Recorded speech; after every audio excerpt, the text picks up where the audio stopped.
لیکن اب اس یادگار کو ہم نے صبح قیامت تک قائم رکھنا ہے.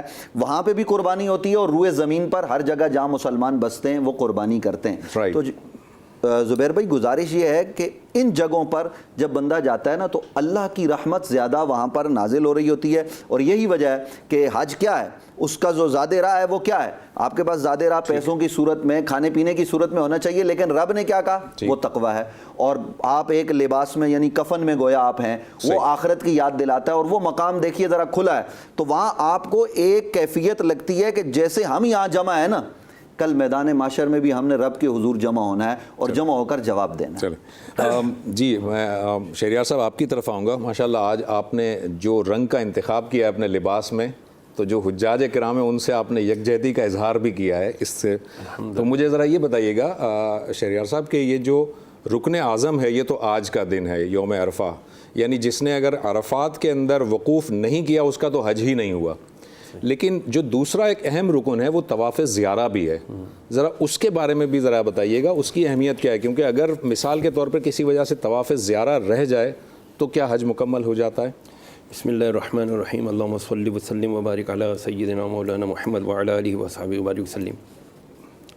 جیسا کہ مفتی نوید عباسی صاحب نے بتایا کہ تمام چیزیں جو ہے نا یادگاریں ہیں. طواف زیارہ زیارت کرنا, ٹھیک ہے نا, جی جی, جانا. اور جب ہم حج ادا کر لیتے ہیں, یعنی حج مین بنیادی طور پر عرفہ کر لیتے ہیں نا, تو اب اس کے شکرانے میں ایک زیارت کہ ہم طواف کر کے اللہ عز و جل کا جو حکم ہے اس کو ہم پورا کر رہے ہوتے ہیں. اور طواف زیارہ کر کے بندہ اپنی بندگی کو, عاجزی کو, انکساری کو, بندہ ہونے کو نا وہاں جا کر کے ایکسپریس کرتا ہے, شو کرتا ہے کہ جی میں اللہ کے حکم کے اوپر یہاں پر چلا آیا ہوں. اور یہ جو میرا حج ہے, یہ جو مجھے اللہ عز و جل اور اس کے رسول اللہ علیہ وسلم نے جو احکامات دیے ہیں میں ان کو فالو کر رہا ہوں. ایک چیز رسول اللہ علیہ وسلم نے ارشاد فرمائی تھی, جیسا کہ حج کے موقع پر جب آقا علیہ وسلم نے ایک دن خطبہ ارشاد فرمایا کہ اللہ تعالیٰ نے تم پر حج فرض کیا ہے, تو ایک دیہاتی صحابی نے کھڑے ہو کر پوچھا ہر سال؟ سرکار خاموش رہے. پھر پوچھا ہر سال؟ خاموش رہے. پھر پوچھا ہر سال؟ خاموش رہے. پھر سرکار علیہ وسلم تنبیہ فرمائی کہ میں اگر تمہیں کہتا ہاں تو سب کے لیے ہر سال حج مشقت ہو جاتی, میری امت نہ کر پاتی. ٹھیک ہے نا. اسی طرح مسواک کے بارے میں بھی آقا علیہ السلام نے ایک دفعہ ارشاد فرمایا کہ میں نے اگر یہ تمہارے لیے سنت کر دی ہے اس کو, میں اگر اس کو فرض کر دے تمہارے لیے مشقت ہو جاتی. تو یہ جو طواف زیارہ ہم کرنے جاتے ہیں یہ ایک پوری ایک پریکٹس ہے. سائیکولوجیکلی میں سائیکالوجی کا کچھ اسٹوڈنٹ بھی ہوں, پڑھتا رہتا ہوں, سیکھتا رہتا ہوں. تو اس میں یہ ہے کہ بنیادی پہلا اصول ہے جو ہمارے آقا صلی اللہ علیہ وسلم کی بڑی مشہور حدیث ہے, کلم الناس علی قدر عقولہم او کما قال رسول اللہ علیہ وسلم, کہ لوگوں سے ان کی عقل کے مطابق کلام کرو. یہ وقوف عرفات, پھر اس کے بعد طواف زیارت کرنا, یہ ساری ایک مینٹیلٹی بنانے کی کوشش کی جا رہی ہے. انسان کو بتایا جا رہا ہے کہ یو آر اے بندہ, تم نے بندگی ہی کرنی ہے, تمہارا نہیں چلے گا, چلے گا وہی جو اللہ اس کا رسول چاہے گا. تو اسی لیے ہم طواف زیارت کے لیے. جی ناظرین ایک چھوٹا سا بریک لیتے ہیں اور بریک کے بعد گفتگو کو یہیں سے کنٹینیو کریں گے. لبیک اللہم لبیک, لبیک لا شریک لک لبیک, ان الحمد والنعمت لک والملک لا شریک لک. جی ناظرین ایک مرتبہ پھر آپ کو پروگرام میں خوش آمدید کہتے ہیں. علامہ صاحب یہ جو ابھی میں نے اپنے انٹرو میں ایک حدیث بیان کی تھی کہ اگر استطاعت کے باوجود بھی کوئی شخص نہ کرے حج تو اللہ اس سے بے نیاز ہے کہ وہ نصرانی مرے, یہودی مرے. اس کی روشنی میں ذرا مجھے بتائیے گا کہ ایک شخص ہے وہ گمراہی میں تھا, اس کو استطاعت تھی مگر وہ لاپرواہی میں تھا, لیکن اب بالکل بڑھاپے کی عمر میں پہنچ گیا, اب صحت جواب دے گئی ہے, لیکن اب وہ ریئلائز کرتا ہے, اسے احساس ہو گیا ہے, تو کیا وہ بھی اسی حدیث کے زمرے میں آ جائے گا؟ اب وہ کر نہیں پا رہا, آج اس کی استطاعت اب ختم ہو گئی. اعوذ باللہ من الشیطان اللعین الرجیم, بسم اللہ الرحمن الرحیم. ڈاکٹر صاحب بہت اچھا اور بنیادی سوال آپ نے کیا, اور دوسری بات یہ ہے کہ یہ عصر حاضر کا سوال بھی ہے کہ بہت سے ایسے لوگ ہیں کہ جنہوں نے اپنی جوانی اور توانائی کے دور میں وہ پیسہ بھی رکھتے تھے اور ان کے پاس سارے وہ ذرائع موجود تھے کہ وہ حج کو کرتے, ادا کرتے اس اہم رکن کو، مگر نہیں کیا، اور اب وہ ان کی صحت اس قابل نہیں ہے کہ وہ جو ہے وہ حج کریں، مگر اب وہ ریئلائز کر رہے ہیں کہ کاش ہم نے جوانی میں حج کیا ہوتا۔ جی، تو پہلے جیسے کہ مفتی صاحب نے، ہمارے نوید عباسی صاحب نے فرمایا کہ حج کی اہمیت کو، یعنی آپ یوں سمجھ لیجئے کہ امام حسن علیہ السلام نے 25 حج پہ ادا کیے، امام زین العابدین علیہ السلام نے 24 حج جو ہے وہ پہ ادا کیے۔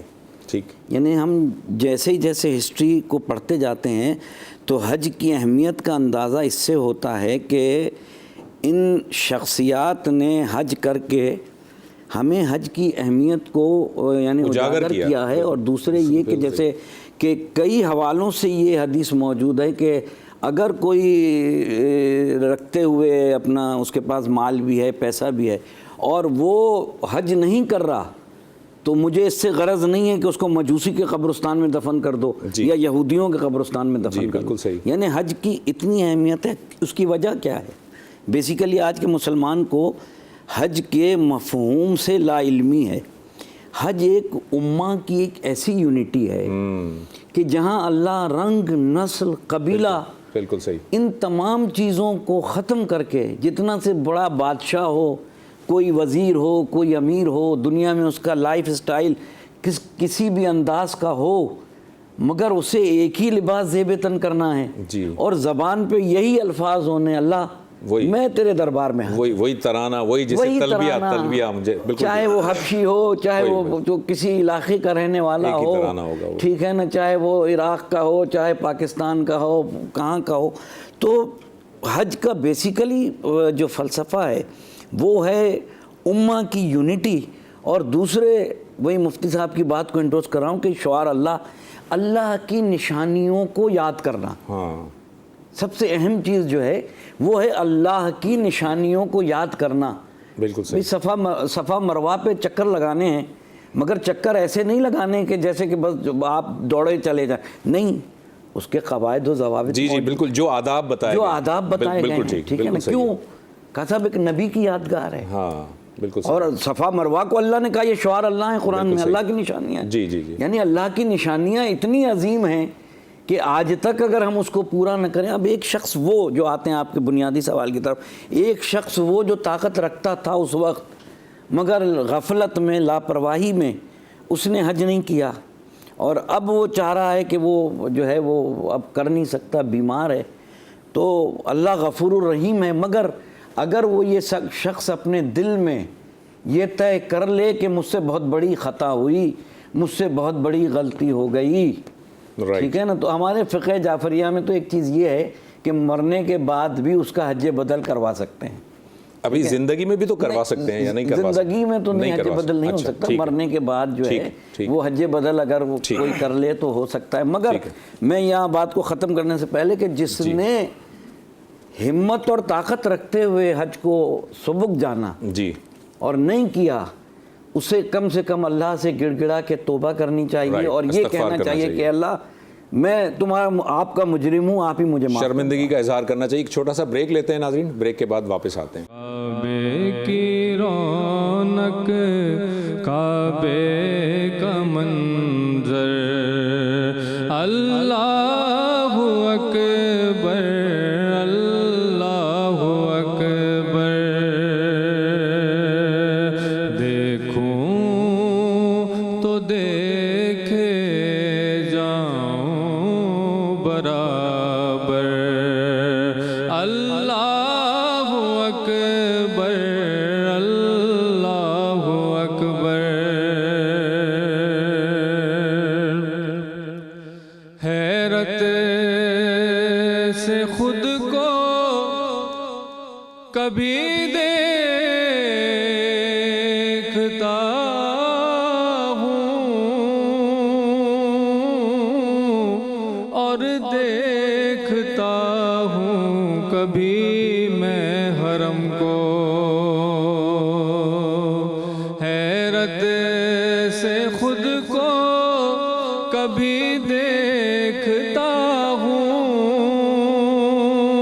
اور دیکھتا ہوں کبھی میں حرم کو، کہ لایا کہاں مجھ کو میرا مقدر اللہ اکبر اللہ اکبر اللہ اکبر اللہ اکبر مانگی ہے میں نے جتنی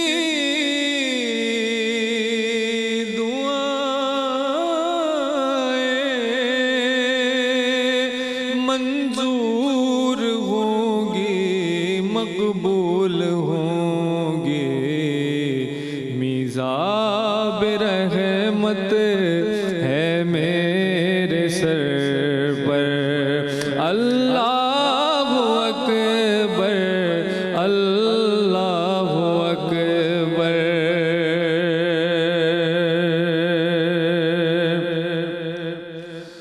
دیکھا صفا بھی مروہ بھی دیکھا رب کے کرم کا جلوہ بھی دیکھا دیکھا روا ایک سروں کا سمندر اللہ اکبر اللہ اکبر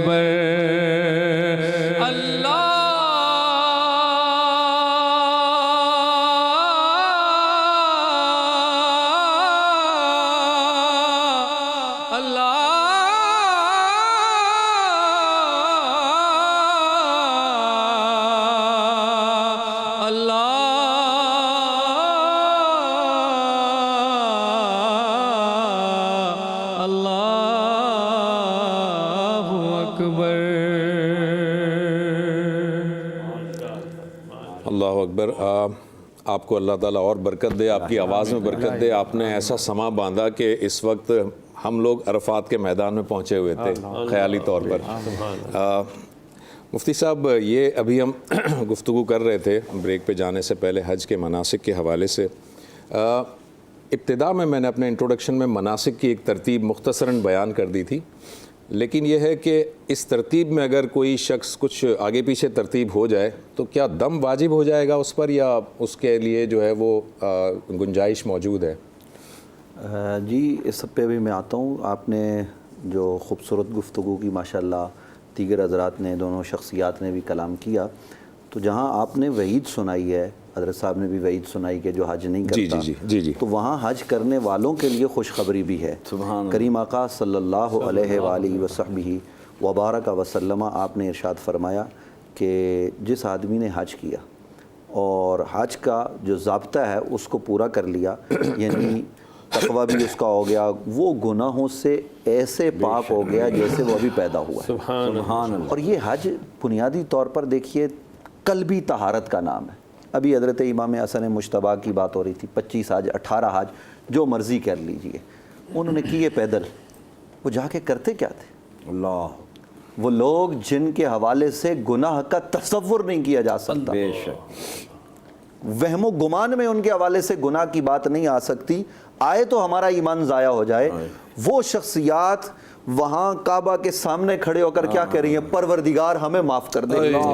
وہ میدان عرفات میں کھڑے ہو کر حضرت امام حسن مجتبیٰ ہوں, امام زین العابدین ہوں, وہ اللہ کے حضور آج صرف وہ نہیں, آپ دیگر شخصیات کو دیکھیے, حضرات صحابہ کرام سب کیا کہہ رہے ہیں؟ پروردگار ہمیں معاف کر دے, ہم تیرے گناہگار بندے ہیں. یہ جناب سیدنا حضرت فاروق اعظم رضی اللہ تعالیٰ عنہ, حضرت ابو بکر صدیق ہو, حضرت عثمان ذی النورین ہو, لیکن مقام ابراہیم اللہ نے اس کو جائے نماز بنا دیا, مصلی بنا دیا. یہ تمام تر چیزیں حج میں ہیں. اور حج میں دیکھیے جہاں کسی سے حج نہیں ہو سکا, آخری عمر میں جو آپ نے سوال کیا, وہاں تو وہ توبہ کرے نا اگر استطاعت باقی نہیں رہی, اور استطاعت ہے تو وہ ہمارے یہاں حج بدل بھی کروا سکتا ہے اپنی زندگی میں بھی. لیکن اس کے ساتھ ساتھ میں یہ بھی عرض کروں کہ جناب حج جو ہے وہ اللہ نے فرض کیا ہے، فرض کر کے ہمیں گناہوں سے خلاصی کا یہ موقع عطا کیا ہے کہ من کل فج عمیق. حضرت ابراہیم علیہ السلام کیا کہہ رہے ہیں؟ کائنات کے ہر طرف سے وہ آئیں، اونٹنیوں پر بیٹھ کر آئیں، چل کر آئیں، دبلی. اور آج ہم کس طرح کے جو ہے نا وہ اس پر بیٹھ کے جاتے ہوائی جہازوں پر، اور دنیا میں سواریاں وہ تیز چلتی ہیں جو تھوڑا دبلی ہوتی ہیں. بالکل ٹھیک ہے. تو اس لیے جو ہے نا وہ گاڑی بھی لمبی بنائی جاتی ہے. تو نبی کریم صلی اللہ علیہ وسلم کے ان فرامین میں بھی ہمارے لیے کئی مواقع ہیں، اور وہاں جو جاتے ہیں دیکھیے وہاں کسی کو تکلیف نہیں پہنچانی، ضرر نہیں پہنچانا، بلکہ آج حاجی شکایت کرتے ہوئے بھی نظر آتے ہیں. مجھے یہ بات کر لینے دیجئے، جب وہ واپس آئیں گے ایئرپورٹ پہ کیمرہ لے کے، ہمارے میڈیا والے حضرات پہنچے ہوتے ہیں، جی بتائیے، وہ تنقید کر رہے ہوتے ہیں. بھائی حج تو ہے ہی تکلیفوں کا نام، آپ کو تو ولا رفث ولا فسوق ولا جدال فی الحج، قرآن مجید فرقان حمید نے کہا. تو اب کیا ہے کہ ہم اتنی شکایتیں کر رہے ہوتے ہیں، بھائی شکر بجا لاؤ. کیا آپ ہماری حکومت کتنا اچھا انتظام کر رہی ہے؟ دیکھیے میں مطلب اس کے لیے نہیں کہہ رہا، اچھے انتظامات ہیں، لیکن اس کے باوجود اونچ نیچ ہوتی ہے. ذرا تصور کیجئے وہ نوجوان جو بصرہ سے چلتا ہے، جو کوفہ سے چلتا ہے، جو عراق سے جاتا ہے، جو ایران سے جاتا ہے، جو یہاں ہندوستان کے علاقوں سے جاتے ہیں اور پیدل جاتے ہیں قافلوں کے ساتھ، اور راستے میں انتقال ہو جاتا ہے. پھر جب یہ جو بحری سفر تھا اس میں جہازوں کے جہاز ڈوب جاتے تھے، اللہ کی عبادت کے لیے جاتے تھے نا، کسی دنیا کے حکمران کو خوش کرنے کے لیے نہیں جاتے تھے،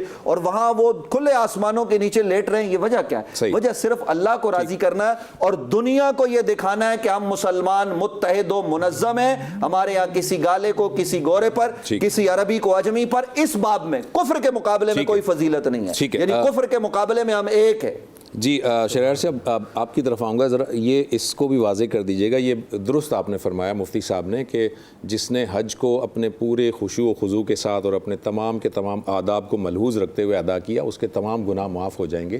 مگر اس کی ذرا سی کلیریفیکیشن کر دیجیے گا، وہ سارے گناہ جس میں کسی بندے کے کسی حق کا تعلق ہے، کسی کا حق میں نے غصب کیا، کسی کی وراثت کا مال ہڑپ کر لیا، کسی کا کچھ اس طرح سے، وہ معاف نہیں ہوں گے. ذرا اس کی وضاحت کر دیجیے گا. بہت اچھا سر. میں اکثر ایک قول کہا کرتا ہوں، میں الحمدللہ خود بھی قافلے لے کر جایا کرتا ہوں. تو میں جب اپنے گروپ کو ایئرپورٹ پر ہم پہنچے ہوتے ہیں تو ہم ایئرپورٹ پر میں ایک تقریر ضرور کرتا ہوں کہ دیکھو جی، ابھی بھی ممکن ہے پاکستان میں ہو، اپنے ان رشتہ داروں، ان احباب کو، دوستوں کو فون کرو، چاہے ویڈیو کال کرو، کہ جن کو تم نے چکر دیے ہوئے ہیں. ٹھیک. کیونکہ یہاں لوگوں کو دیے ہوئے چکر کعبے کے گرد چکر لگانے سے ختم نہیں ہوں گے. ٹھیک ہے، بالکل صحیح. ٹھیک ہے نا.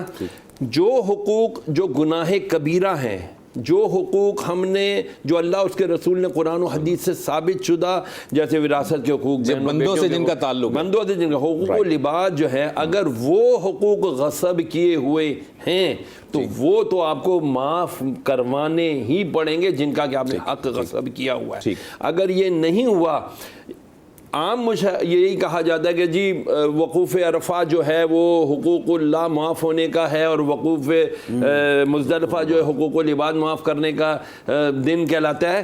لیکن حقوق اللہ اور حقوق اللہ اپنا مرضی سے چاہے تو اپنے حقوق معاف فرما دے، لیکن اللہ تعالیٰ جب تک بندوں کے حقوق نہیں معاف کریں گے، اللہ تعالیٰ بھی بندوں کے حقوق. ٹھیک ہے، بہت شکریہ. ایک چھوٹا سا وقفہ لیتے ہیں ناظرین، وقفے کے بعد دوبارہ کنٹینیو کریں گے اور اس گفتگو کو جاری کریں گے. لبیک اللہم لبیک لبیک لا شریک لک لبیک ان الحمد والنعمت لک والملک لا شریک لک. جی ویلکم بیک ناظرین. ہم گفتگو کر رہے تھے، حج کے مناسک کے حوالے سے بات ہو رہی تھی. علامہ صاحب آپ کی طرف آؤں گا.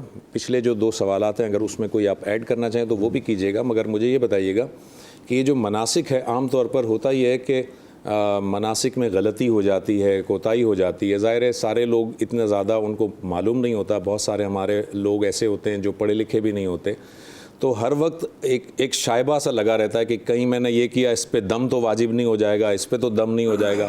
تو ذرا تھوڑا سا وضاحت کر دیجیے گا کہ کیا ایسی چیزیں ہیں جن کے اندر یہ دم کا ہوگا، اور کون سی ایسی چیزیں جن پر اس طرح کی کوئی چیز نہیں ہے. ڈاکٹر صاحب بڑا بیسک سوال ہے، اور جس طریقے سے بڑی خوبصورت گفتگو کی ہمارے دونوں معزز ہمارے برادران نے. پہلی بات اس کو کر دوں کہ جیسے کہ تواتر سے یہ حدیث ملتی ہے کہ جس نے حج کے تمام ارکان جو ہے وہ کر لیے اور تو وہ ایسا ہو جاتا ہے جیسے ایک پیدا شدہ بچہ. بالکل ٹھیک ہے. یعنی اس کے گناہ جو ہے وہ معاف ہو جاتے ہیں. اب یہاں تشریح طلب ایک چیز ہے، جیسا کہ مفتی صاحب نے بھی اشارہ کیا، عباسی صاحب نے بھی اشارہ کیا، کہ اللہ کے جو گناہ ہیں جو اللہ اور بندے کے درمیان، اللہ اور بندے کے درمیان میں، ٹھیک ہے نا، وہ تو معاف ہو سکتے ہیں، مگر حقوق العباد جو ہے وہ انسان کے اس وقت تک نہیں معاف ہو سکتے جب تک وہ ان سے معافی نہ مانگ لے جن کے حق کو اس نے غضب کیا ہے. مقصد جیسے یتیم کا مال کھا لیا، آج ہمارے کامن چیزیں بتا دوں کیونکہ آج حج کا موسم ہے، تو جیسے ہم نے یتیم کا مال کھا لیا، وراثت میں ہم نے بہن کو حصہ نہیں دیا، بیوہ بہن کا حصہ کھا لیا، ٹھیک ہے نا، ہم سائے کے حقوق ادا نہیں کیے، ہم نے مسلمان بھائی کے حقوق ادا نہیں کیے. تو اس حدیث میں وہ گناہ جس کا تعلق ڈائریکٹ اللہ سے نہ کہ بندوں سے. اب آ جاتے ہیں وہ غلطیاں. دیکھیں ڈاکٹر صاحب، ایک اجتماعی عبادت ہوتی ہے، ایک وہ نماز جو آپ نے فرادہ پڑھ لی، اور ایک جو آپ نے جماعت کے ساتھ پڑھ لی. تو جماعت کا ثواب کئی گنا ہوتا ہے. تو حج جو ہے وہ ایک اجتماعی عبادت ہے، اور اجتماعی عبادت اللہ نے بنائی اس لیے، اس حج کا مفہوم اور جو اگر اس کو ہم سوچیں کہ حج کا مقصد ہے کیا، تو یہ صرف اور صرف دنیا کو ایک امت مسلمہ کی ایک ایسی یونٹی دکھانی ہے اللہ کو. یعنی اللہ غرور کے بت بھی توڑ رہا ہے، یعنی غرور کے بت، بالکل صحیح ہے، تکبر کے بت، غریب اور امیری کے بت، وزارت اور سفارت کے سارے بت، جتنے بھی دنیا کے جو لوگ ہیں، اللہ کہہ رہا ہے نہیں، یہاں جو بھی میرے پاس آئے گا نہ اس کا کوئی عہدہ ہوگا، نہ اس کی کوئی ڈگری ہوگی، نہ اس کی کوئی پوزیشن ہوگی. جب میرے دربار میں آئے گا، جیسے انہوں نے فرمایا کہ بڑے بڑے ہمارے اہل بیت علیہ السلام، صحابہ کرام رضوان اللہ تعالیٰ علیہ اجمعین، جو کہ جن کے قریب گناہ کا شیبہ بھی نہیں تھا، سوچ بھی نہیں سکتے، مگر وہ کعبے کی طرف دیکھ کے کہہ رہے ہیں. مجھے یہاں چھٹے امام جعفر صادق علیہ السلام کی حدیث یاد آ رہی ہے کہ معصوم فرماتے ہیں کہ پہلی نظر جو کعبے پہ پڑ جائے اور زبان سے جو دعا نکلے گی وہ ضرور قبول ہوتی ہے. بالکل صحیح ہے. تو اسی طریقے سے اگر وہ غلطی جس کا احساس آپ کو ہو جائے، یعنی آپ ریئلائز کر لیں کہ یہ غلطی مجھ سے ایک بلینڈر مسٹیک کہہ دوں جسے، بہت بڑی غلطی ہوئی ہے، تو اس کا تو آپ کو وہ کرنا پڑے گا. مگر اگر ایک نادانستگی میں کچھ ہو گیا اور پتہ نہیں چلا، اور یعنی جیسے حج سے پہلے کلاسز ہوتی ہیں، بتایا جاتا ہے کہ بھائی کھجلانا بھی منع ہے، جو ایک تربیتی پروگرام، اس کے باوجود اگر ایسی کوئی غلطی جسے میں نے ریئلائز ہی نہیں کیا، میری سمجھ میں نہیں آیا، مجھ سے ہو گئی، تو خدا معاف کرے گا. مگر اگر جس غلطی کا احساس ہو گیا تو اس کے لیے تو اللہ نے قانون بنا. ٹھیک، میں اس پہ آؤں گا مفتی صاحب کہ ایک یہ ہے کہ ہم سنتے ہیں حج کے مختلف اقسام ہیں، قران ہے، افراد ہے اور تمتع ہے، اور عام طور پہ جو پاکستان سے جو افراد جاتے ہیں وہ تمتع حج ہی کرتے ہیں، اور تمتع حج میں جو ہے وہ آپ ایک ہی سفر میں عمرے کو اور حج کو ملا دیتے ہیں، دو الگ الگ احرام والی حالات میں، اور اسی وجہ سے قربانی کرنی ہوتی ہے، یا قربانی حج کا اہم رکن ہے؟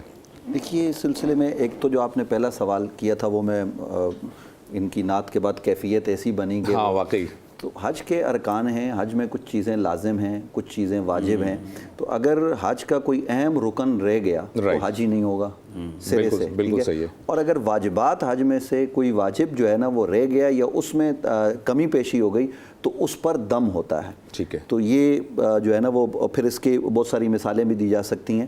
تو اس حوالے سے جو ہمارے یہاں پاکستان سے حاجی جاتے ہیں یا پوری دنیا سے حاجی جاتے ہیں ان کو اس حوالے سے خاص خیال کرنا چاہیے. جیسے خوشبو لگانا منع ہے، اب خوشبو لگا دی تو اس پر دم ہوگا، یا کنکریاں نہیں ماری ان پر جو ہے نا وہ دم ہوگا. تو یہ اس طرح کی اور بھی بہت سارے طواف زیارہ ہے، تو اس حوالے سے ان پر وہ طواف زیارہ جو وہاں سے باہر سے لوگ گئے ہوئے ان کے حوالے سے اگر وہ انہوں نے چھوڑ دیا تو ارکان چھوڑنا کسی نے چھوڑ دیا تو اس کا تو حج ہی نہیں ہوگا. اچھا جی مفتی صاحب، ایک چیز اور ہے کہ وہاں پر انتظامی معاملات میں ایسا ہوتا ہے کہ بہت سارے افراد جو ہے وہ خود سے اپنی قربانی جو ہے وہ نہیں کر سکتے. وہ ظاہر اتنا رش ہوتا ہے اور بڑے معاملات ہوتے ہیں, تو زیادہ تر جو لوگ ہیں نا وہ بینک میں پیسے دے دیتے ہیں اور بینک آپ کو ٹائم وغیرہ بتا دیتا ہے کہ اس تاریخ پہ ٹوکن نمبر مل جاتا ہے کہ اتنے بجے آپ کی قربانی ہو جائے گی, اور پھر آپ اسی وقت کا تعین کرتے ہوئے اپنا جو ہے احرام بھی اتار دیتے ہیں اور بال بھی منڈوا لیتے ہیں. تو اگر اس میں تھوڑی بہت کچھ گھنٹے 1.5 گھنٹے کا فرق پڑ جائے تو اس میں تو کوئی مسئلہ نہیں ہے. نہیں جی, اس میں کوئی مسئلہ نہیں ہے. یعنی حلق اس وقت کرائے گا, احرام اس وقت کھولے گا جب اس کو پکا یقین ہو جائے گا. نارملی جب ہم حج پر جاتے ہیں تو وہاں پر آپ کو اپنے جو معلم ہیں یا آپ کا گروپ لیڈر ہے وہ آپ کو بتا دیتے ہیں بھئی آپ کا ٹوکن نمبر قربانی کا یہ ہے, اور آپ انتظار کیجئے گا, آپ کے اس نمبر پر آپ کو SMS آئے گا یا آپ کو واٹس ایپ پر میسج آئے گا. جب آپ کو میسج آ جاتا ہے تو آپ اس میسج کو دیکھ کے اب آپ کی ذمہ داری ختم, آپ کو کر لینا چاہیے. لیکن ہمارے ہاں ہم نے یہ اپنے اوپر لازم کیا ہوا تھا, ہم پھر بھی فون کرتے تھے اپنے گروپ لیڈر کو, اور جس میں وہ اپنا مندوب بھیجا ہوتا تھا مزید تسلی کرنے کے لیے کہ ہاں بھی قربانی واجب ہمارا ادا ہو گیا. ادا ہونے کے بعد احرام حلق اتارتے تھے, اس کے بعد ہم احرام کھول دیتے تھے. یہ کرنا احتیاط لازم ہے کیونکہ اتنی بڑی تعداد میں وہ ہے, اس میں آپ ذرا سی بھی غفلت کریں گے تو آپ پر دم واجب آ جائے گا. بالکل ٹھیک ہے. اچھا, میں اس پہ بھی آؤں گا علامہ صاحب کہ یہ جو ہم حج کی عبادت کرتے ہیں اس میں وہاں پر ہم دیکھتے ہیں کہ عرفہ کے میدان میں, جیسے آج لوگ وہاں پر عرفات کے میدان میں جمع ہیں, لوگوں کا ایک تو یہ ہوتا ہے کہ ایک کنسیپٹ بنا ہوا ہے کہ جی وہاں پر جو جبل رحمت ہے, وہاں جو میدان میں جو پہاڑی ہے جبل رحمت غالباً اس کو ہم کہتے ہیں, تو جبل رحمت ہی پر وہاں پر جانا ضروری ہے یا وہاں پر بیٹھنا ضروری ہے, یا وہاں پر جو مسجد نمرہ ہے غالباً مسجد نمرہ ہی میں جا کر نماز ادا کرنی ضروری ہے. یہ ایسا تو نہیں ہے نا, آپ جہاں پر جس خیمے میں موجود ہیں آپ وہاں پر بھی عبادت کر سکتے ہیں اور باجماعت نماز گروپ میں بھی پڑھ سکتے ہیں. یہ چیزیں ہیں یا لازمی ہے کہ وہیں پہ جائیں گے؟ ڈاکٹر صاحب پہلے میں آپ سے گزارش کروں کہ جیسے کہ مفتی نوید عباسی صاحب نے فرمایا تھا, وہ اس کی بات کی کہ واجبات جو ہوتے ہیں حج میں, واجبات میں سے اگر کوئی چیز ترک کر دی آپ نے جی تو پھر حج تو ہونا ہی نہیں ہونا ہے. مستحبات میں سے اگر کوئی آپ کی غلطی ہوتی ہے تو پھر وہ قابل گرفت ہے. بالکل. اچھا, اللہ نے ایک بڑا انتظام کیا ہے ڈاکٹر صاحب, سننے والے ہمارے, کہ اگر آپ حج اسود کو بوسہ نہیں دے سکتے تو اپنا ہاتھ جو ہے حجر اسود کی طرف دکھا کر اور اپنے ہاتھ کو بوسہ لے لیں, کیونکہ اللہ نیتوں کو دیکھتا ہے. بالکل ٹھیک ہے. ٹھیک ہے نا, اللہ جو ہمیں بلا رہا ہے وہاں اتنی بڑی عظمت دی ہے, اب اتنے ہزاروں آدمیوں میں حجر اسود تک پہنچنا تقریباً میرے خیال میں تقریباً ناممکن ہو جاتا ہے. تو اب اسی طریقے سے جیسے آج کے دن ہر آدمی کی یہ خواہش ضرور ہے, دیکھیں خواہش دل میں ضرور ہوتی ہے کہ چاہے وہ طواف کعبہ کر رہا ہے تو کعبے کی کو بھی تھامے, ٹھیک ہے نا, بالکل صحیح. مگر اب وہاں تک پہنچنا مشکل ہے. اب عرفات کے میدان میں لوگ چاہتے ہیں کہ مسجد نمرہ میں جا کے نماز ادا کریں یا جبل رحمت پہ ضروری جا کے بیٹھیں, ان کی خواہش تو ضرور ہوتی ہے, مگر اتنے ازدحام میں یہ مفتی شہریار صاحب تو ہر سال جاتے رہتے ہیں اور قافلوں کو بھی لے جاتے رہتے ہیں, ہم دیکھتے رہتے ہیں کہ پہنچنا ناممکن ہے سب کا. تو اپنے خیمے میں ہی اگر اس نیت سے نماز ادا کر دی جائے تو وہ بالکل اس کی نماز بالکل صحیح ہوگی, اور جبل رحمت تک نہیں پہنچ سکتا, وہاں نہیں بیٹھ سکتا, وہیں بیٹھا رہے تو وہ عبادت میں کاؤنٹ ہوگا. دراصل جیسے میں نے پہلے عرض کیا تھا نا ڈاکٹر صاحب, اس کا میرا مطمع نظر یہی ہے کہ اجتماعی عبادت میں جو ہے نا وہ چیزیں یہ دیکھی جاتی ہیں کہ ہم اللہ کے قریب کتنے ہوئے. یعنی حج کا ایک فلسفہ کچھ بھی لے لیں, مگر حج کا بیسک فلسفہ یہ ہے کہ آپ عرفات کے میدان کو لے لیں, قربانی کو لے لیں, رمی کو لے لیں, طواف کو لے لیں, یہ جتنے میجر سبجیکٹس ہیں اس سب کو لے لیں, اس کا نتیجہ یہ نکلتا ہے کہ حج کرنے کے بعد آپ کے کردار میں اوصاف میں تبدیلی کتنی آئی, آپ نے اللہ سے کیا حاصل کیا. ٹھیک ہے نا, تمام ارکان جہاں کوتاہی ہو بھی گئی تو میں اللہ غفور الرحیم مجھے بخش دے گا, مگر میں وہاں سے جب آیا ہوں یہ ساری چیزیں دیکھ کر میرے دماغ میں وہی کعبہ ہے, میرے دماغ میں وہی حجر اسود ہے, جیسے کہ ابھی انہوں نے کلام وہی عرفات کا میں, یعنی یونٹی دیکھیں نا آپ, یونٹی دیکھ. تو اب میں وہاں سے واپس آیا ہوں یہ ساری چیزیں دیکھ کے, اور سب سے بڑی میرے لیے دنیا میں سب سے بڑی معراج کائنات کی کہ سرکار دو عالم صلی اللہ علیہ وسلم کے روضہ اطہر کی زیارت کر کے آیا ہوں میں. اس سے بڑی کائنات میں کوئی زیارت نہیں ہے میرے لیے. اب میرے کردار میں اور اوصاف میں آپ کے توسط سے تمام امہ سے یہ سوال کر رہا ہوں کہ بیسک آج ہمارے تمام کا بیٹھنے کا سبب ہی یہی ہے کہ ہم حج تو کر لیں گے, ارکان بھی ادا کر لیں گے, میجر سبجیکٹس کو بھی سمجھ لیں گے, ساری چیزیں کر لیں گے, لیکن اس کا آؤٹ پٹ کیا, آنے کے بعد مجھے آؤٹ پٹ کیا ملے. رائٹ, ٹھیک, بالکل صحیح ہے. آپ کے کردار میں اگر تبدیلی نہیں آئی تو پھر کیا ہو سکتا ہے. اچھا, میں مفتی صاحب یہ ذرا کچھ پریکٹیکل نوعیت کے کچھ سوالات ہیں. اسپیشلی ایک سوال جو ہمارے ناظرین کی طرف سے عام طور پر پوچھا جاتا ہے, اس سال ایسا نہیں ہوا, اس سال پاکستان میں 9 ذو الحج بھی وہی ہے جو سعودی عربیہ میں ہے, لیکن عام طور پر ہم ایک دن پیچھے ہوتے ہیں. یعنی جب سعودیہ میں 9 ذو الحج ہوتے ہیں تو پاکستان میں عام طور پر 8 ذو الحج کا دن ہوتا ہے. تو لوگ جو ہے وہ 9 ذو الحجہ کو, جو مقامی لوگ ہوتے ہیں وہ کہتے ہیں وہ یوم عرفہ کے دن روزہ رکھنا چاہیے. اب یوم عرفہ کا اعتبار سعودیہ کے حساب سے ہوتا ہے یا آپ کی مقامی تاریخ کے حساب سے ہوتا ہے؟ اس دفعہ تو ایسا نہیں ہوا, لیکن ویسے عام طور اس دفعہ نہیں ہوا, یہ حادثاتی طور پر ہو گیا یا اتفاقی طور پر ہو گیا.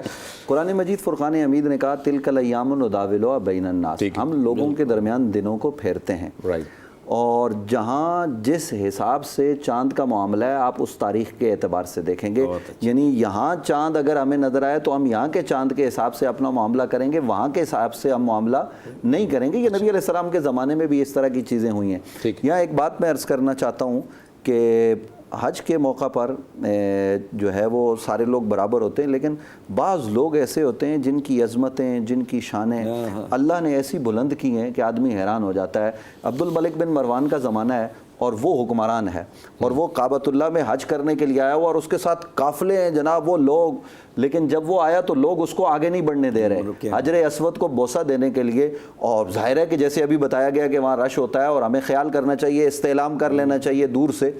تو لیکن اچانک اس نے دیکھا کہ وہ نہیں جا پا رہا, اچانک اس نے دیکھا کہ لوگوں نے راستہ چھوڑ دیا, سب خالی ہو گیا, جیسے کوئی مطلب عظیم پروٹوکول ہو کسی کا خود بخود پبلک کے دلوں میں. تو ایک شخصیت آئی, انہوں نے جو ہے نا وہ اس کا بوسہ لیا, واپس پلٹے, تو لوگ پھر اسی طرح جو ہے نا وہ کہنے لگے یہ کون ہے, حالانکہ وہ جانتا تھا. تو ایک شاعر پاس تھا, اس نے پھر اس کو جواب دیا کہ یہ کون ہے, یہ نبی کے نواسے کا بیٹا زین العابدین ہے. تو بعض لوگ ایسے ہوتے ہیں کہ جن کی عظمت اللہ دلوں میں بٹھا دیتا ہے, اور امام زین العابدین جھکے جھکے جا رہے ہیں. تو یہ حج کرنے کے بعد اکڑنا, جیسے ابھی حضرت کہہ رہے تھے, یہ نہیں چاہیے, بلکہ عاجزی اور انکساری چاہیے. رسول اللہ جب مکہ میں داخل ہوئے تھے نا فتح مکہ کے موقع پر, تو صحابہ کرام رضوان اللہ تعالیٰ علیہم اجمعین میں سے بعض صحابہ نے یہ نعرے لگائے کہ آج بدلہ لینے کا دن ہے. تو حضور نے فرمایا نہیں, آج رحم کا دن ہے.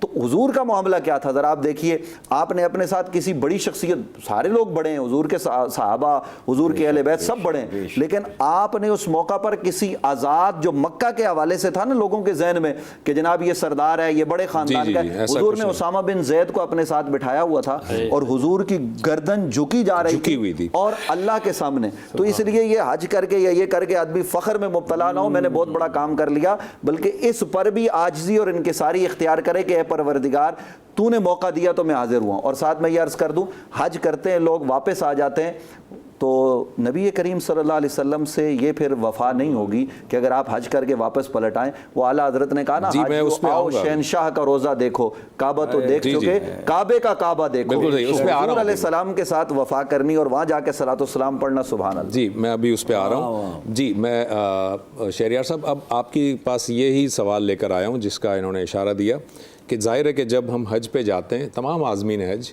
اور عمرے پہ بھی جاتے ہیں جب, تو ویسے تو عمرہ اور حج ان دونوں کا تعلق مسجد حرام ہی کے یا اس کے گرد و نواح سے ہے, لیکن ظاہر ہے ایسا ہو ہی نہیں سکتا کہ ایک مسلمان حج یا عمرے کے لیے جائے اور وہ مدینہ کی زیارت نہ کرے.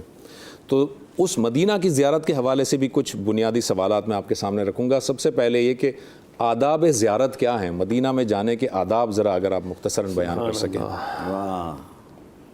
آداب مدینہ کے پوچھتے ہیں. اعلیٰ حضرت سورہ حجرات کی روشنی میں اگر آپ چلیں، میں ذرا ہنٹ کر دیتا ہوں. اعلیٰ حضرت فرماتے ہیں بھینی سہانی صبحوں میں ٹھنڈک جگر کی ہے، کلیاں کھلی دلوں کی ہوا یہ کدھر کی ہے. ہاں ہاں راہ مدینہ ہے، غافل ذرا تو جاگ، او پاؤں رکھنے والے یہ جا چشم و سر کی ہے. مدینے میں جب جانا ہے تو عاجزی کے ساتھ جانا ہے، سر جھکا کے درود و سلام پڑھتے ہوئے، اپنے گناہوں کو مد نظر رکھتے ہوئے. وہ جو آیت مبارکہ ہے کہ وَإِذْ ظَلَمُوا والی آیت ہے نا کہ اور جب تم اپنی جانوں پر ظلم کر بیٹھو، وَلَوْ أَنَّهُمْ ظَلَمُوا، یہ والی آیت اگر آپ پڑھتے ہیں تو کہ جب تم اپنی جانوں پر ظلم کر بیٹھو، مفہوم عرض کر رہا ہوں ترجمے کا، تو اے محبوب علیہ السلام یہ تمہاری بارگاہ میں حاضر ہو جائیں. بالکل ٹھیک اور ہے. جب یہ تمہاری بارگاہ میں حاضر ہو جائیں اور استغفار کریں اور تم بھی ان کے سفارش کرو تو اپنے رب کو بڑا غفور الرحیم پائیں گے. تو سرکار کے مدینے کے آداب میں تو یہ ہے کہ بالکل ادب کے ساتھ، جیسے سورہ حجرات میں کہ وہاں پر آواز اپنی پست رکھو، آواز پست رکھنے کی بات ہے. جو اہم کام ہے وہ ہے ادب کے. 70,000 فرشتے صبح آتے ہیں، 70,000 فرشتے شام آتے ہیں. ایک مرتبہ ان کو لائف میں سرکار کے دربار میں سنہری جانیوں کے سامنے سلام پیش کرنے کی قرآن میں سورہ حجرات میں تو یہ اللہ تعالیٰ بیان کرتا ہے کہ تم آواز اپنی پست رکھو، ایسا نہ ہو کہ تمہارے اعمال ضائع ہو جائیں اور تمہیں اس کی خبر بھی نہ ہو. یعنی اتنا زیادہ بے خبری میں. ایک چھوٹا جی دونوں ایک بات کرنا چاہتے ہیں. آپ نے ایسے پیش ہونا ہے کہ یا رسول اللہ ہم حاضر ہو گئے، وہاں سلام عرض کریں اور حضور کی بارگاہ میں جیسا کہ وَلَوْ أَنَّهُمْ ظَلَمُوا والی آیت ہے اس کے مطابق فَاسْتَغْفِرُ اللَّهَ وَاسْتَغْفَرَ لَهُمُ الرَّسُولُ لَوَجَدُوا اللَّهَ تَوَّابًا رَحِيمًا. اور پھر اگر آواز بلند کی نا تو کیا ہوگا؟ تمہارے اعمال تباہ ہو جائیں گے، برباد ہو جائیں گے، تمہیں خبر بھی نہیں ہوگی. میں وہی کہہ رہا ہوں کہ آواز کے اندر پستی، بِالْقَوْلِ كَجَارِ بَعْضِكُمْ لِبَعْضٍ أَن تَحْبَطَ أَعْمَالُكُمْ وَأَنْتُمْ لَا تَشْعُرُونَ. آواز میں پستی ہونی چاہیے اور آواز میں اور آپ کے انکساری اور عاجزی ہونی چاہیے. ایک چھوٹا سا بریک لیتے ہیں، بریک کے بعد کنٹینیو کرتے ہیں. مدینے سے بلاوا رہا ہے، مدینے سے بلاوا رہا ہے. میرا دل مجھ سے پہلے جا رہا ہے، میرا دل مجھ سے پہلے جا رہا ہے. یہاں مرضی نہیں چلتی کسی کی، یہاں مرضی نہیں چلتی کسی کی. مدینے والا ہی بلوا رہا ہے، مدینے والا ہی بلوا رہا ہے.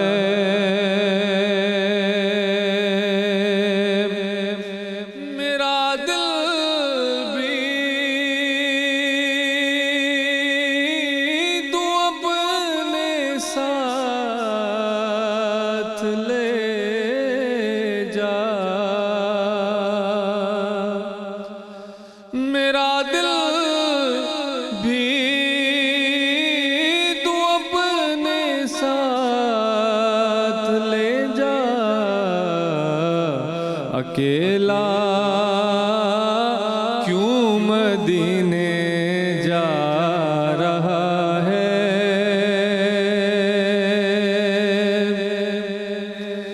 نواسوں کا وہ صدقہ بانٹتے ہیں، زمانہ ان کا صدقہ کھا رہا ہے.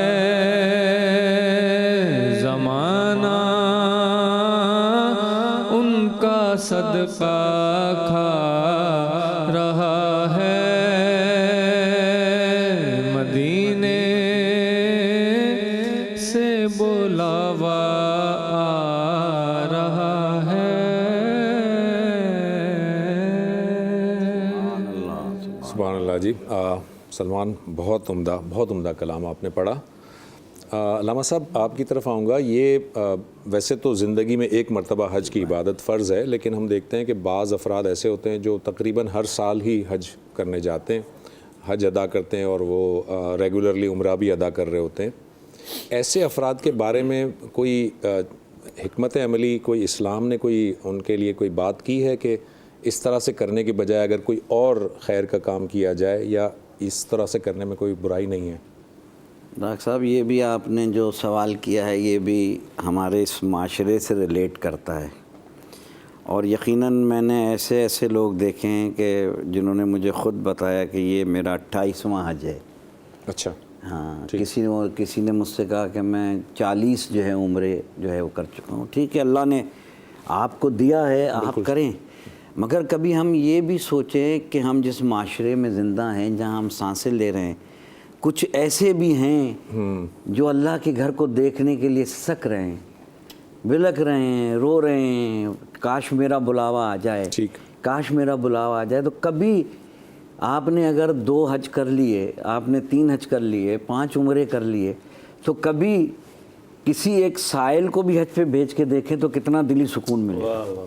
کبھی کسی سائل کو بھی عمرہ اپنے پیسوں سے کروائیں تو دیکھیں کہ آپ کے قلب کو کتنا سکون ملتا ہے۔ بالکل ٹھیک۔ صرف آپ نے تو عمل کر لیا، یعنی جو آپ پر لازم تھا، فرض آپ نے ادا کر لیا، آپ نے کر لیا، اور دوبارہ بھی کر لیا، چلیں 2 حج کر لیے، 3 حج کر لیے، مگر اب اس معاشرے میں جہاں انسان ایسے مڈل کلاس کے لوگ ہیں جو جن کو میں جانتا ہوں کہ جو مجھ سے ہمیشہ کہتے ہیں، کچھ تو ایسے ہوتے ہیں جو ہمیں علماء حضرات کو لے جاتے ہیں کارواں گائیڈ کے طور پہ، کچھ ہمارے کارواں علماء لے جاتے ہیں، وہ تو ٹھیک ہے، ایک مجبوری ہے کہ وہ جا رہے ہیں، مگر کچھ ایسے امیر لوگ میں نے دیکھے ہیں کہ وہ ہر سال جا رہے ہوتے ہیں۔ ان سے میں گزارش کروں گا کہ کبھی اس طرف توجہ دے دیں، اس طرف تو یہ یوں سمجھ لیجئے کہ حقوق العباد کا ایک بہت بڑا جو ہے نا کام ہے کہ کسی کو حج پہ بھیج دینا، کسی کو عمرہ کر لینا۔ میں دیکھتا ہوں کہ بڑی شان سے بتاتے ہیں کہ میں 50 دفعہ جو ہے کربلا معلیٰ کی زیارت کر لی۔ بھائی 50 دفعہ تو تم نے کر لی، تم نے 1 دفعہ زیارت کر لی، تمہیں ثواب مل گیا۔ اب اگر تمہیں طاقت رکھتے ہو تو کسی غریب نادار کو بھیج دو جو بیچارہ رو رہا ہے، مصلی پہ بیٹھ کے رو رہا ہے کہ کاش میں سرکار کا روزہ دیکھ لوں، کاش میں کعبے پہ میری۔ تو آج کے معاشرے کا المیہ ہے۔ میں آپ کی توسط سے ان عمرہ حضرات سے، امیر لوگوں سے کہوں گا کہ ہمارے معاشرے میں، جس معاشرے میں ہم پاکستان میں سانسیں لے رہے ہیں، ذرا اس طرف بھی توجہ دیں۔ بالکل ٹھیک ہے۔ میں ویسے اس سوال کے اس میں یہ جواب ابھی دیا، اس میں ذرا ناظرین کی کلیریفیکیشن کے لیے ایک بات کر دوں کہ گو کہ متعدد حج کرنا، عمرے کرنا، کربلا کی زیارت کرنا، یہ کوئی ناجائز کام نہیں کہا انہوں نے، علامہ صاحب نے اس کو ناجائز قرار نہیں دیا، نہ یہ ناجائز ہے، نہ یہ حرام ہے۔ آپ کو اللہ جتنی توفیق دے رہا ہے وہ کیجئے، لیکن تھوڑا سا اگر اس میں سے اپنے اس مال میں سے کسی کو حصہ اگر دے دیں گے، کوئی اور آپ کی طرف سے جا کے کر لے گا، اور اس کا بھی اگر حج یا عمرہ یا زیارتیں اگر ہو جائیں گی تو اللہ تعالیٰ یقین کیجئے بہت بڑا اجر اس کا عطا فرمائے گا۔ صرف اس کی ایک انکریجمنٹ کی بات ہو رہی تھی۔ ایک چھوٹا سا بریک لیتے ہیں اور بریک کے بعد گفتگو کو یہیں سے کنٹینیو کریں گے۔ لبیک اللہم لبیک لبیک لا شریک لک لبیک ان الحمد والنعمت لک والملک لا شریک لک۔ جی ناظرین، ایک مرتبہ پھر آپ کو پروگرام میں خوش آمدید کہتے ہیں۔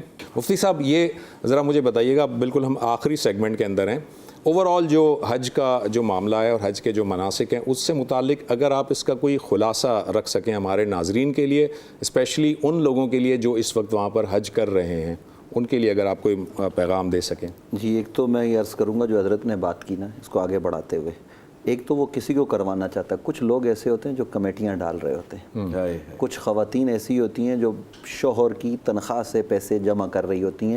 میں نے ایسی خواتین بھی دیکھی ہیں ڈیفینس کے بنگلوں میں برتن دھو کر وہ اپنے عمرے کے لیے پیسے جمع کر رہی ہوتی ہیں، وہ ان کے پاس نہیں ہو رہے ہوتے، تو وہ جو بنگلے والا ہے نا وہ ہر سال اگر عمرے پہ جا رہا ہے، خود بھی جائے کوئی بات نہیں، اللہ نے اس کو دیا ہے نا، ساتھ میں ان کو بھی لے جائے، اس کو شوہر سمیت لے جائے، کوئی طریقہ کرے کہ لوگوں کے اندر ایک شوق اور ایک تڑپ ہوتی ہے، تو اس تڑپ کے حساب سے لے جانا چاہیے۔ اور پھر غریب علاقوں میں مختلف جگہوں پر ہمارے مسجد کے ائمہ علماء ان کو کروائیں۔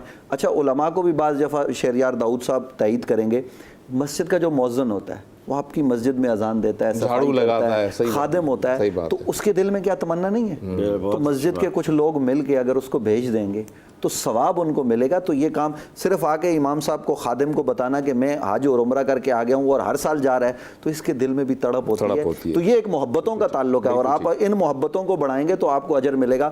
باقی رہ گیا حج، دیکھیے حج کرنے کے بعد اگر آپ آئے آپ بدلے نہیں تو حج کا کیا فائدہ؟ آپ حج کر کے آ گئے، حاجی صاحب ہو گئے، وہ کسی نے لطیفہ ہے کہ وہ اپنے دکاندار کے پاس گیا، اس نے پیسے جو ہے نا وہ اس کے دینے تھے، تو اس نے کہا وہ رجسٹر نکالنا، کہا حاجی صاحب میرے پیسے دیں گے، تو اس نے اپنے نام کے ساتھ محمد سلیم نام تھا، اس سے کہا پہلے حاجی محمد سلیم لکھ دو، پیسے میں نہیں دے رہا۔ تو بھائی یہ پیسے بھی دو، اس کے علاوہ آپ نے واپس آ کے اگر سودی کا کام کرنا ہے، آپ نے واپس آ کے 2 نمبری ہی کرنا ہے، تو پھر یہ کعبے کے چکر ہی ہیں، اس کے علاوہ آپ کا اجر و ثواب کچھ نہیں ہے۔ تو اپنے آپ کو بدلیں۔ نبی کریم صلی اللہ علیہ وسلم نے حضرت ام المومنین سیدہ عائشہ سے کہا کہ خواتین کا یہ جہاد ہے، یہ بھی حدیث ہے، صحیح حدیث ہے کہ چونکہ ظاہر عورتوں پر جہاد فرض نہیں ہے تو وہ یہ جہاد کریں۔ تو جب عورتوں کے لیے یہ جہاد ہے تو عورتیں جب وہاں جائیں تو وہ بھی اپنی زندگی میں انقلاب لے کے آئیں۔ حج اصل میں بنیادی طور پر جہاں ارادے کا نام ہے نا، وہاں ارادے کے ساتھ اپنے آپ کو بدلنے کا۔ حج سے پہلے اگر آپ گناہگار تھے تو اب آپ وہ گناہ چھوڑ دیں، آج کے بعد آپ نے کوئی ایسا عمل نہیں کرنا۔ اگر آپ نے ایسا حج کر لیا تو ہمارا حج جو ہے نا وہ حج مقبول کہلائے گا، وگرنہ ہم جو ہے نا وہ سوچیں، غور کریں کہ کعبے کے جو ہے نا وہ زیارت کر کے تو ہم آ گئے، حج تو کر کے آ گئے، اور پاکستان میں رشوت ویسے ہی لے رہے ہیں، 2 نمبری ہم ویسے ہی کر رہے ہیں، کمیشن ہم ویسے ہی کھا رہے ہیں، اور پھر ہم زیارتوں پہ بھی جا رہے ہیں، تو یہ معاملہ جو ہے نا وہ سمجھ سے بالا تر ہے۔ شہریار صاحب میں اس حوالے سے بھی ذرا جاننا چاہوں گا، آپ اس کو بھی کنکلوڈ کیجئے گا جو ابھی میں نے پوچھا، اور خاص کر کے اس حوالے سے کہ حج کے سفر میں تکلیفیں تو ہوتی ہیں، لیکن وہ ہے نا ولا رفث ولا فسوق ولا جدال فی الحج، اس کی روشنی میں حاجیوں کو اسپیشلی درگزر سے کام لینا چاہیے، بات بات پہ جھگڑنا اور یہ حج کو جو ہے وہ اس کے اندر جو ہے خرابی پیدا کرنے کا باعث بنتا ہے۔ تو اس حوالے سے چونکہ آپ لے کے جاتے ہیں لوگوں کو، آپ تربیت بھی کرتے ہیں، اس حوالے سے بھی بتا دیجیے گا۔ ایک تو میں آپ کو واقعہ عرض کروں گا کہ ہم حج کا قافلہ لے کر گئے، 7 بجے صبح بس نے آنا تھا، ہمیں لے جانا تھا مینا۔ اچھا مینا، ٹھیک ہے، ہمیں مینا لے جانے کے لیے بس نے آنا تھا، سب نیچے آ گئے، انتظار کر رہے ہیں، رش ہوتا ہے، بالکل گاڑی آنے میں دیر ہو گئی۔ تو مجھے میرے جو گروپ لائے ہوئے تھے مجھے ایز اے گائیڈ لے گئے تھے، کہتے ہیں شہریار صاحب ذرا تھوڑا سنبھالو، پبلک شور کرنا شروع ہو گئی تھی۔ تو وہ ایک صاحب ڈاکٹر صاحب سے کھڑے ہو گئے، میں نے فضیلت بتائی صبر کرنے کا، یہ فضیلت ہے اور یہ اجر یہ ہے، ہم حرم کعبہ میں ہیں، سامنے کعبہ ہے اور یہ ہم اس کے قریب ہوٹل کے تھے۔ او مولوی صاحب، ڈاکٹر صاحب کہہ رہے یہ بھاشن بازی بند کرو، اتنے لاکھ روپے دے کر آئے ہیں، بس کدھر ہے؟ 1 گھنٹے سے نیچے بٹھایا ہوا ہے اور یہ اور وہ۔ میں نے کہا ڈاکٹر صاحب تھوڑا صبر کریں، آتی ہے بس انشاءاللہ۔ ان کی بیگم صاحبہ بھی چپ کر آ رہی، ارے باتیں کرتے ہیں یہ لوگ۔ اوپر گئے، مجھے فون کر دینا بس آ جائے تو۔ اوپر گئے، وہ یہ ڈاکٹر صاحب وہ یہ عبرت والی بات ہے جناب۔ وہ اوپر گئے، تھوڑی دیر بعد ہی ان کو بیگم کو فون آیا، بیگم صاحب ہائے میرے خدا کیا ہو گیا، سب لوگ بھاگے، ہم بھی بھاگے۔ پتہ چلا واش روم میں گئے، پاؤں کسی وجہ سے سلپ ہوا، ٹانگ ٹوٹ گئی، ہچ بھی گیا، 3 مہینے وہاں ہسپتال میں رہ کے آ گئے۔ اسی لیے کہتے ہیں توبہ کرنی چاہیے۔ آپ وہاں پہنچ کر بھی اس طرح کی ناشکریاں کرو گے اپنے پیسے کے اوپر۔ تو دیکھیے ایک اور چھوٹا سا واقعہ کر دوں، پرانے زمانے کی بات ہے، لوگ ایک غلام اور ایک آقا حج کر کے واپس جا رہے تھے، راستے میں نمک ختم ہو گیا۔ آقا نے کہا غلام سے، جو واقعی آقا بنانے کے قابل تو وہ تھا، کہتا ہے جاؤ بقالے کے پاس، دکاندار کے پاس جاؤ، کہو ہم حاجی ہیں واپس آئے ہیں، نمک تھوڑا دے دو۔ نمک بقدر ضرورت اس نے دے دیا۔ وہ گیا جا کے کہتا کیا ہے غلام، کہتا ہے جناب میرا مالک میرا آقا حج سے واپس آیا, کچھ نمک دے دو. اس نے نمک دے دیا. خیر اگلی منزل پر پہنچے, پھر نمک ختم. کہا جاؤ کسی بقالے سے تھوڑا نمک لے آؤ. جا کر اب کیا کہتا ہے, کہتا ہے اے بقالے والے دکاندار, میں حج سے واپس آیا ہوں, کچھ نمک دے دے. اس نے نمک دے دیا. تیسرے مقام پر پہنچے, گھر ابھی نہیں آیا تھا, پھر نمک ختم ہو گیا. اس نے کہا غلام سے جا کے نمک لے کر آیا. غلام نے ہاتھ جوڑ دیے, کہا آقا پہلے تیرا حج بیچ کر آ کے نمک لیا تھا, تیرا حج بیچ کر نمک لیا, دوسرے مقام پر اپنا حج بیچ کر نمک لیا, اب کس کا حج بیچ کر آؤں. تو یہ ہمارے لیے عبرت کا مقام ہے کہ آج ہم لگا دیتے ہیں حج مبارک اور یہ اور وہ. حج کیا ہے اللہ کی عطا سے تو خدا کا شکر ادا کرنا چاہیے. اللہ تعالیٰ ہمارے حال پر رحم فرمائے. بہت شکریہ مفتی نوید عباسی صاحب, آپ کا بہت شکریہ, آپ تشریف لائے. مفتی شہریار داؤد صاحب آپ کا بہت شکریہ. سید سجاد جبیر رضوی صاحب آپ کا شکریہ. سلمان بہت بہت شکریہ, آپ نے بہت اچھے کلام سنائے. ناظرین, حج کی یہ ٹرانسمیشن ہمارے اختتام کو پہنچی. یہ جو حج کا پورا میں نے بتایا آپ کو, مناسک بتائے, اس کا جو لب لباب ہے نا یہ ہے کہ حج جو ہے اس کے اندر عاجزی, انکساری اور اللہ تعالیٰ سے لو لگانے کی یہ عبادت ہے. دوسری بات, اس کے اندر کسی لڑائی جھگڑے میں, کسی غصے میں آ کر کسی کے ساتھ بھی کوئی زیادتی کرنے کی, اگر آپ کے ساتھ کوئی زیادتی کر بھی رہا ہے نا تو آپ خاموشی کا اظہار کریں, آپ صبر سے کام لیں, کیونکہ یہ حج جو ہے اس کے آداب میں سے یہ چیز ہے. جب نبی صلی اللہ علیہ وسلم کے روضے پر جائیں تو اس بات کا خیال رکھیں کہ آنکھیں جھکی ہوئی ہوں, آپ کی آواز میں پستی ہو اور عاجزی ہو, کیونکہ اللہ تعالیٰ نے بہت واضح تنبیہ کی ہوئی ہے کہ اگر وہاں پر آپ کی آواز ذرا سی بھی بلند ہوئی, آپ کے اعمال جو ہے وہ ضائع ہو جائیں گے, جس کا آپ کو خبر بھی نہیں ہوگی. تو اللہ تعالیٰ سے دعا ہے کہ اللہ تعالیٰ جو بھی وہاں پر عازمین حج گئے ہوئے ہیں, اللہ تعالیٰ ان کے حج کو قبول فرمائے اور اس میں غلطیاں کوتاہیاں جو ہوں گی ان سے درگزر فرمائے. اور ہم آپ سے بھی درخواست کریں گے کہ حج کی اس ٹرانسمیشن میں ہم نے جو بھی آپ کے سامنے بیان کیا, جو بھی پیش کیا, اس میں جو بھی باتیں درست تھیں, اللہ تعالیٰ انہیں آپ کو بھی سمجھنے کی توفیق دے, ہمیں بھی سمجھنے کی توفیق دے, اور اگر کوئی غلطی ہم سے ہوئی ہے تو اس میں درگزر فرمائے. آپ بھی ہمارے لیے دعا کیجیے, اس پوری ٹرانسمیشن کی جو مینجمنٹ ہے اس کے لیے دعا کیجیے کہ انہوں نے آپ تک یہ ٹرانسمیشن پہنچائی. اور آپ کو عید کی پیشگی مبارکباد سما ٹیلی ویژن کی جانب سے. اپنے میزبان ڈاکٹر زبیر احمد کو اجازت دیجیے. اللہ حافظ. لبیک اللہم لبیک لبیک لا شریک لک لبیک ان الحمد والنعمت لک والملک لا شریک لک.